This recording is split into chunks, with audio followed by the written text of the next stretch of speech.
Good afternoon, folks. Scott Watts here at Watts Way Farms. Thanks for tuning in on this beautiful day.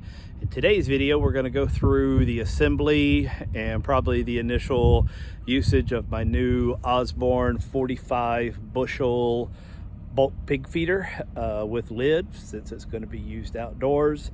I purchased this from a gentleman by the name of Rob Moore at Barn World. I'll probably put a link to their site in the description. I can't say a whole lot about them. Don't have a whole lot of experience. This first thing I've purchased from them, but what I can say, my initial impression is this is a company I'll do business with again. I paid full retail, and so I'm not, getting any sort of compensation to say this or anything like that. So there's no sponsorship. But Rob has been a pleasure to work with. He's very responsive to emails. He definitely seems like a guy that goes above and beyond for his customers. So if you're in the market for something like this or something else that they sell, you probably can't go wrong dealing with them. So anyway, let's do a walkthrough of the parts and we'll begin the assembly. The purpose of this is kind of a review, if you will, of not of the overall product yet. That will be coming probably in another video, but kind of like I did with my Preferred squeeze chute, or at least the wheel kit that needed to be assembly, is just a test to see if the instructions are easy, hard. A lay guy with me with not a whole lot of, I guess, mechanical farm related type skills, how hard it is for me to put it together and put it into use. Because my thought is, if I can do it and it's not too hard, then anybody ought to be able to do it. So let's get started. I know a lot of review type videos begin with a kind of what's in the box unboxing, if you will. Well, obviously this didn't come in a box, it came on a pallet. So let's start with a what's in the pallet type scenario. So kind of self-explanatory. So you've got this pretty heavy fiberglass base, and that's going to go on the ground.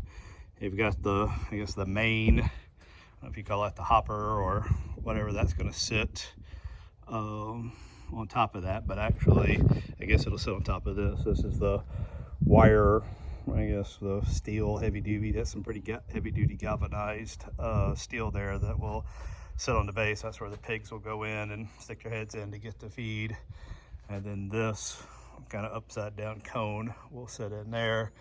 You've got this as the little pallet thing versus a traditional gravity feeder. The pigs are actually going to have to push these paddles with their nose that will then spin this little thing that will cause the feed to come out. So you've got, this is just, I guess, the center rail. This metal behind here will go on top of that to make it 45 bushels. You can actually, for about $100, add several more of those and keep stacking it up just to make this a pretty large feeder. But since I will still be slinging bags by hand to fill this up, I don't want to go any higher. You'll see when it's put together, it's going to be probably chest high for me. So there's the lid. I'm gonna come back to that in a second. And then you've got, these are the, I guess, the brackets for the lid, and so that you don't have to pull it all the way off. It looks like it from the instructions. I did a quick read through it. Looks like it kind of will raise up and hold to the side. You've got a handle, and they even sent me a sticker for the outside logo. Some instructions that we'll kind of go through, a template on, I guess, some cutting that I'm gonna have to do. I hope I've got the right size bits, and then a couple of bags of metal parts, rings, more stickers. I think this is the sticker for the wheel to turn the cone up and down. I didn't mention that. So here's the cone that goes inside of there, sits on top of that, and basically what happens, this will, with that handle, you raise it up and down and it'll control the amount of food. Now on this lid, you can see it, and I'll post the pictures of what it looked like when it got here. It was banged up pretty good when I got here, and I honestly don't believe it was Rob at Barn World's fault. I actually think it was probably an honest mistake by the shipping company that dinged it up. But I took a couple pictures, the pictures that you're seeing, and sent them to Rob, and literally within an hour, if that long, he had already given me multiple email responses saying that they are shipping a new lid out to me on Monday. And again, I just couldn't be more pleased with that level of customer service. You just don't see that very often from anywhere anymore. So the fact that they, immediately responded, said they were shipping it out. He apologized, though it clearly wasn't his fault. Again, I think it was an honest mistake made by the shipping company, but the fact that they're so quick to stand by and send me a new one,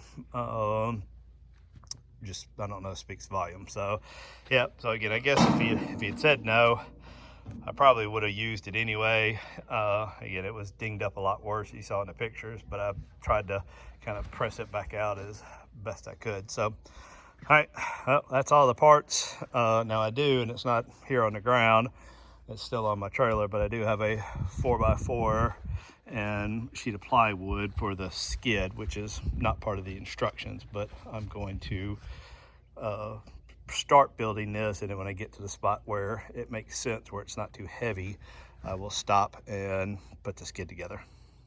So the centerpiece is in. I actually had to drill the holes in it, which was, I guess, no big deal, and then just put a washer on, and then that sets on top. That's what the pigs will push on to make the food come out.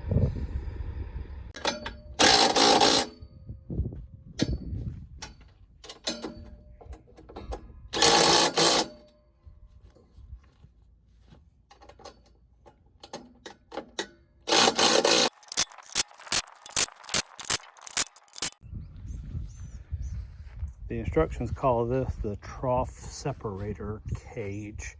Had to drill a bunch of holes through it. The instructions actually say, or recommend using a masonry bit, saying that a normal bit dulls pretty quick in drilling through this fiberglass, but I don't have a masonry bit that size, and I didn't want to have to run to town because I was ready to get this together. So I went with what I got. Now the next part of the instructions moves on to this piece, but I'm gonna wait and switch over and go ahead and build the skids, because this thing gets pretty heavy pretty quick.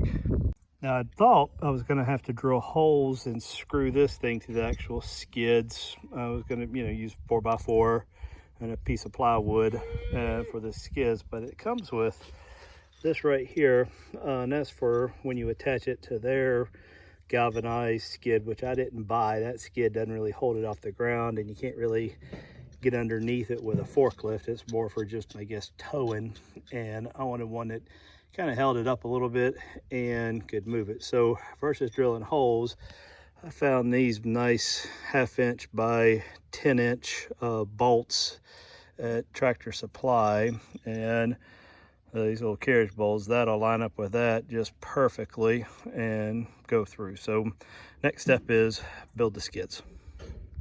The entire skid is going to be built out of half of a sheet of 1/2 inch pressure treated plywood and 1 8-foot pressure treated 4x4. I'm going to cut that in half at an angle 45, cut angle cuts there, 45 cuts there to get 2 skids, and then I'm going to cut the corners off of each one of those to round it up, screw it together, and then attach it to that. Here's the bottom side of my skid. I'm mainly showing you the bottom to show that in addition to drilling the hole, I kind of drove for this long bolt that's going to go in there. I drilled a 1.5 inch hole for the washer and the nut, so to kind of be flush with the bottom. I don't care if it sticks down a little bit, but that way I get, just a little bit better grip on the bolt, because I didn't buy these any longer than they needed to be. And the way this is going to work is these carriage bolts will go through this that's already in the cage and lock in and lock into that. The skid is now attached. I think that actually turned out pretty good. It's definitely gonna be needed because this bad boy is heavy. The skid wasn't part of the instructions. I kind of made that up as I went. It's basically a 10-foot 4x4 cut in half at 45-degree angles. A sheet of, that's probably about 1/2-inch plywood that's all pressure treated, a 10-inch carriage bolt, and then washers and bolts and lock screws and some drills, and it all went together. So now we go back to the regular instructions and finish putting this thing together. Next, you put the main, I guess, fiberglass hopper. You'll cut that on, and then this little piece goes in the middle, and you have two little screws here and here that attach to, I guess, the paddles on the bottom, so that as the pigs push the paddle to get food, I guess that stirs it and forces it down into the pot at the bottom. This cone goes in here next, and that little white thing at the top of it is going to sit in that little piece, and then it also, the instructions called for putting that little bolt in to act as some sort of stop measure for the cone so that it can operate with minimum clearance. But I guess what this will do is the handle that'll come through here, you'll be able to raise and lower that cone to control the amount of feed that goes down into the bottom of it. All right, so this is what it looks like with the cone in there. For those of you watching this that may be considering getting one of these, I probably, even though the instructions said put this little sleeve in here first, it really made it a challenge to get this cone on. There was really no reason to put that on first. It would have made just as much sense to go ahead and put the cone on and then put that little thing in there, because I ended up having to get a hammer and pound on it a bit to get it in, because that overhangs just, this little thing right here overhangs just enough to catch the other end of that little pipe. So anyway, so now next thing is you got to put 4 of these on, which is going to require more drilling.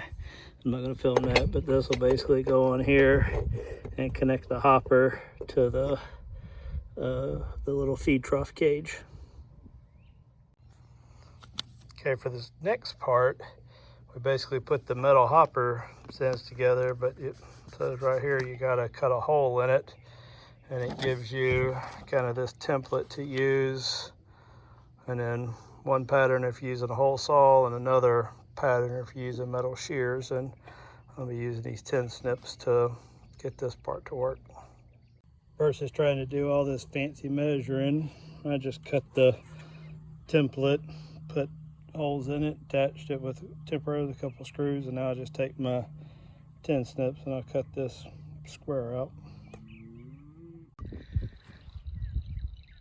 I've kind of jumped ahead a little bit in my assembly from kind of doing a step-by-step. I've got the, I guess, the metal hopper extension on all the way around, and I went ahead and put these lids, this lid support on, and the fancy sticker that the friends at Osborne sent me. So a couple things to note. So you had to cut the hole in that, like I did in my 10 snips, and then they actually said the instructions were wrong. They said line this sheet of metal, this piece of metal here, steel, had 2 holes in it. They said line it up with the holes, but there was no way. These holes were too far apart. There was no way, template or not, it was going to line up all the way around. So I lined it up with the 1 hole, and then had to drill the next hole, and then you literally had to drill every one of these. And the key is, it was a 2-person job to get this thing on here and set just right. So my wife helped me, and we got it setting on there. And then what you do is you just come through and you you kind of do this one, and then you go around the back side and do one, and you kind of go at an angle and you adjust it. And then once you get it set, you go put them all in. And then on this little stitch piece here together, again, not as easy as it looks. And seeing some of these screws, you really had to push it and bend it to get it to fit in. See, that one's still, even though that screw's already pretty tight, see, it's still got a bit of an angle. So, you know, it is a pig feeder, so I guess you got to accept a certain amount of, doesn't have to be perfect, but it's also a $1,500 feeder, so I expect, you know, $1,500 worth of value out of this.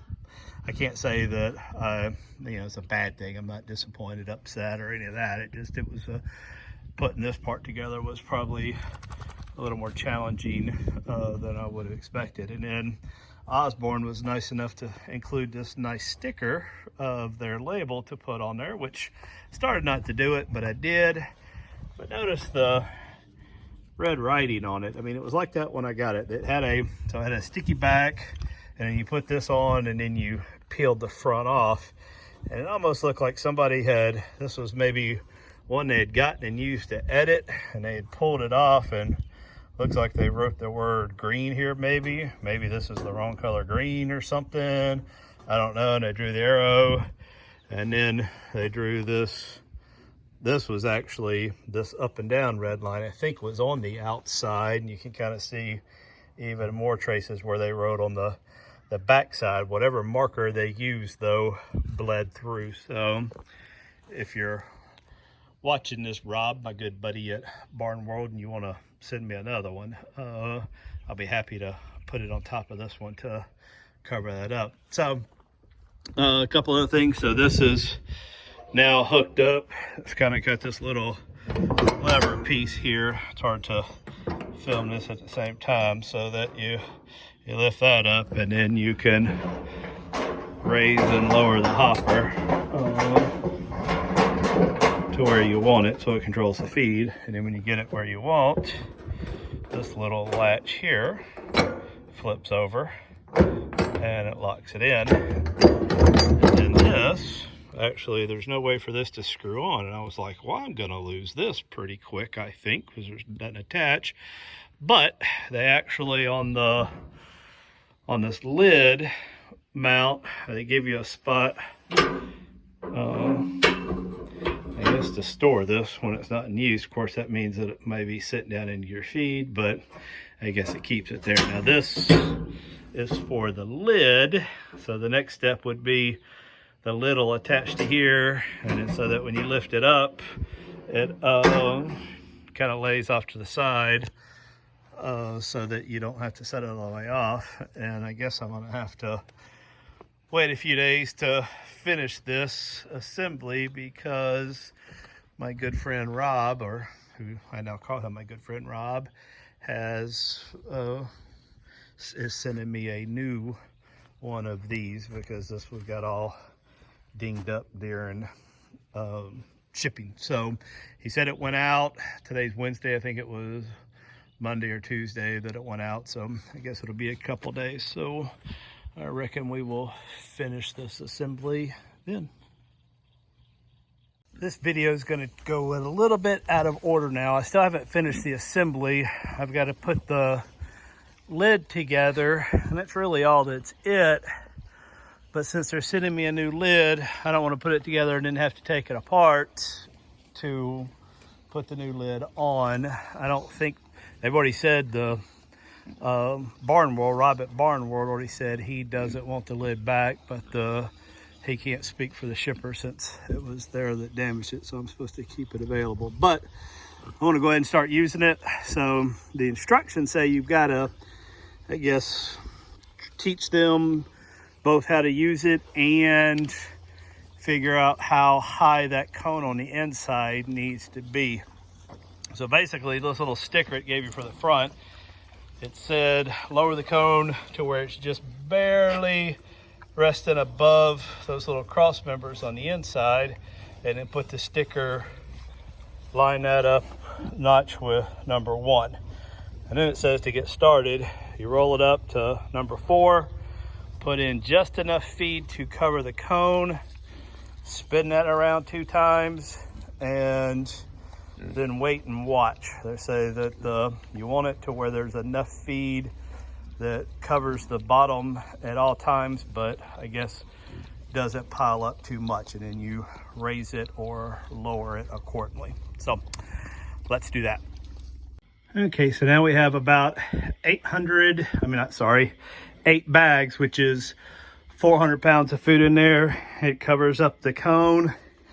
A very little bit falls through, which is kind of interesting. The pigs already see that, and so they're going at it. So now, actually, let me put the lid on, and then we'll give it the spin like the instructions say. So now then we spin this thing.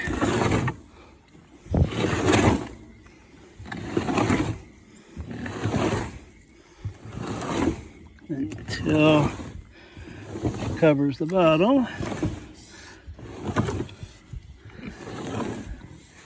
Which is, I guess, I don't know. Let's go with that and see how it looks.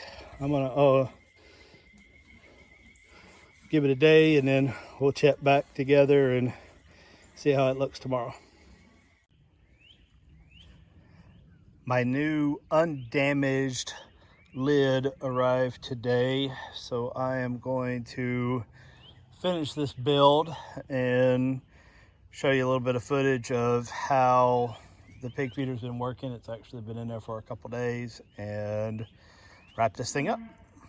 The first step in this final assembly is to put these 3 pieces on. So you've got this, let me give it to you so you can see a little better. So this hook here is so that when you lift up the lid to refill it, that'll kind of catch on the side of the hopper so that it doesn't fall all the way down. It tells you just to put on one of these brackets, and that's what's going to go on that hinge. I'll show you in just a second. And then this, I'm going to have to drill a hole, and this will be the kind of latch to hold it down. The lid is basically on now, and I've got the hinge attached. I put that other bracket on, and you can see how the lid stop works. The only last piece to do is this is going to require some drilling, but this is going to come down, and then somewhere in here, I drill a hole in this for that latch to go over. So then we should be done. Okay, so I thought I was going to finish this video this afternoon, but now that I'm at the very last step, I don't think I'm going to. And let me show you why. So everything works as it should. Let's see if I can do this while I hold the camera. The lid raises up, catches there as it should, so I can still fill it and empty it. But then when you close it, what's happening is, and watch that up there, it's catching right there. So see, it's not sitting all the way down. And let me raise it back up for you, and I'll show you why. All right, so right here where this support piece is, you've got this square headed screw bolt, and the same thing here and on the other side. And the challenge of that is it's supposed to have been not that bolt, it was supposed to be one of these with the flat head. Now there's a chance somewhere in the hundreds of these that I used, because all of these are the little shorter ones, that I maybe had a few more of these, I guess 1-inchers, and I used them in the wrong place, or perhaps they were shorted. But I had these in my shop. I didn't have any more of these, so I used these instead, thinking they would be okay. But now that I'm at the last spot, I know that they're not. So I've got this one. Now I'm gonna go to Tractor Supply this evening or tomorrow and see if I can't find the 2 more of these and finish this thing. But in the meantime, it's still, I guess, functional. And latch goes down and closes. It just doesn't latch shut, which, you know, I'm not terribly concerned with at this stage. I do think that maybe some blowing wind or something might, or blowing rain could get a little bit in here, these holes that are exposed, but I'm not, you know, I don't think it's gonna overly mess it up. But we spend 1,500 bucks on something, you might as well do it right.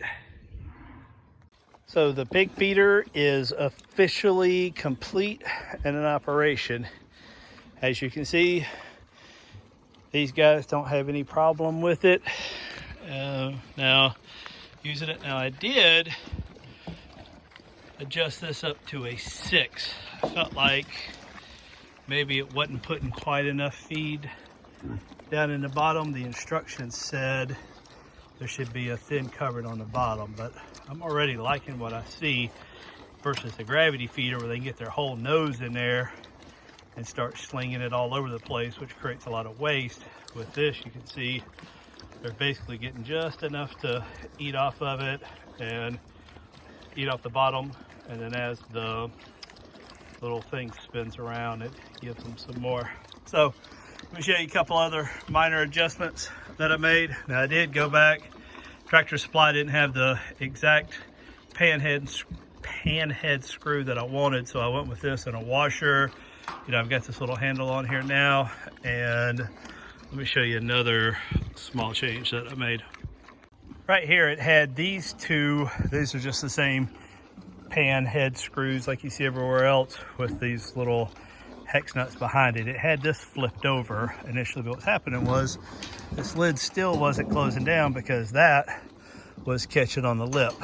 So I probably could have put this down just a little bit more, but it still works, and truthfully I'm not overly worried about that thing coming off. But anyway, but there you have it, the Osborne 45 bushel bulk feeder. It says this thing can handle up to 90 hogs, but you know, it'd be awfully crowded. These 10 that are on here now seem to be, you know, fitting okay, but I could imagine it getting pretty crowded pretty quick. So if you like this video, give me a thumbs up, give me a like.